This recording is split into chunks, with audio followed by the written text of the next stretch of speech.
Hello बच्चों, let's see this question. This question से the binding energy of the nuclei 2He4 3Li7 6C12 and 7N14 are 28 52 90 और 98 mega electron volt respectively which is most stable. तो आपको चार nucleus है, उनकी binding energy दे रखी है और आपको बताना है कि कौन सा सबसे आपका स्टेबल होगा। तो की कॉन्सेप्ट क्या होगा आपके पास? Stability of nucleus, stability of nucleus. तो देखिए, आपके पास जब भी एक न्यूक्लियस से दूसरा न्यूक्लियस फॉर्म होता है तो आपके पास क्या होती है? तो एनर्जी रिलीज होती है, एनर्जी की रिक्वायरमेंट होती है। तो जो एनर्जी रिलीज या रिक्वायरमेंट होती है उसको कहा जाता है बाइंडिंग एनर्जी। लेकिन यहाँ पर अब न्यूक्लियर रिएक्शंस की बात करते हैं या न्यूक्लियर फिजिक्स की बात करते हैं, तो यहाँ पे जो स्टेबिलिटी है वो बाइंडिंग एनर्जी के साथ साथ आपके पास जो न्यूक्लियंस है यानी कि नंबर ऑफ न्यूक्लियन उस पर भी डिपेंड करती है। तो स्टेबिलिटी डिफाइन की जाती है आपके पास बाइंडिंग एनर्जी पर न्यूक्लियन। और न्यूक्लियंस क्या होते हैं? Number of proton plus number of neutron, इसको कहते हैं पर न्यूक्लियंस। तो जैसे आपके पास यहाँ पे देखिए पहला एलिमेंट दे रखा 2He4।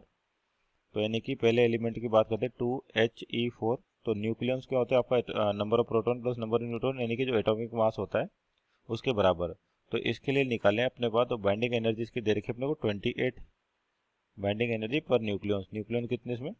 4। तो यानी कि इसकी बाइंडिंग एनर्जी पर न्यूक्लियन होगी 7 मेगा इलेक्ट्रॉन वोल्ट।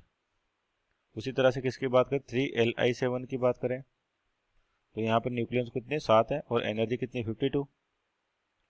तो 52/7 यानी कि डिवाइड करें इसको तो कितना आ जाएगा?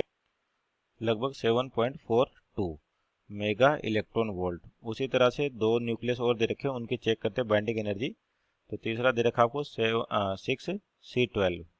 तो इसकी बाइंडिंग स्टेबिलिटी देखें, बाइंडिंग एनर्जी पर न्यूक्लियन। तो बाइंडिंग एनर्जी दे रखी है इसकी 90 और न्यूक्लियंस कितने यहाँ पे 12। तो ये कितना हो जाएगा आपके पास? 7.5 मेगा इलेक्ट्रॉन वोल्ट। और आपका सबसे लास्ट में कितना है? 7N14। तो इसकी बाइंडिंग एनर्जी दे रखा आपकी 98 और नंबर ऑफ न्यूक्लियंस यानी कि 14। तो इसको डिवाइड करें 98 डिवाइड बाई 4, ये आ रही है आपके पास 7 मेगा इलेक्ट्रॉन वोल्ट। तो आपके पास जो स्टेबिलिटी किस पर डिपेंड करती है? Binding energy per nucleon. तो सबसे ज़्यादा यहाँ पर जो बाइंडिंग एनर्जी पर न्यूक्लियन है वो है 6C12 की, जो कितनी? 7.5 मेगा इलेक्ट्रॉन वोल्ट।